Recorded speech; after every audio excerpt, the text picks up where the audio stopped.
Hello বন্ধুরা, আজকে তোমাদের সাথে শেয়ার করব খুব সুন্দর একটা নেল আর্ট।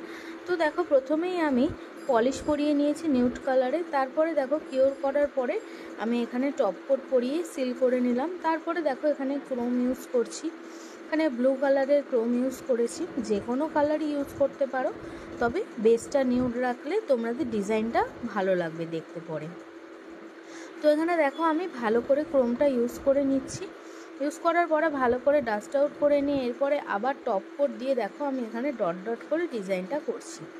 এক্ষেত্রে খুব সাবধানে ডিজাইনটা করতে হবে, যাতে টপ কোটটা একদম একটার সাথে আরেকটা না লেগে যায় এবং একদম প্রপারভাবে বোঝা যায়, তাহলে কিন্তু ডিজাইনটা খুব ভালো লাগবে। আর এই ভিডিওটা যদি তোমাদের ভালো লেগে থাকে অবশ্যই বন্ধুরা তোমরা লাইক করো এবং প্লিজ সাথে থেকো। আর যদি ভালো লাগে তাহলে স্টার সেন্ড করো, তাহলে আমি চেষ্টা করব আরও নতুন নতুন ভিডিও তোমাদের সাথে শেয়ার করার। তো এখানে দেখো আমি ডিজাইনটা প্রত্যেকটাই করে নিয়েছি। তারপরে দেখো আমি ডিজাইনটা করার পর ভালো করে কিন্তু ইউভি ল্যাম্পে দিয়ে কিওর করে নিলাম। কিওর করার পরে আমি অ্যাসিটন দিয়ে পুরো টপ কোটটাকে সুন্দর করে উঠিয়ে নিলাম। তো দেখো কতটা সুন্দর এবং ইউনিক একটা ডিজাইন হয়েছে। তো কেমন লাগলো অবশ্যই জানিও।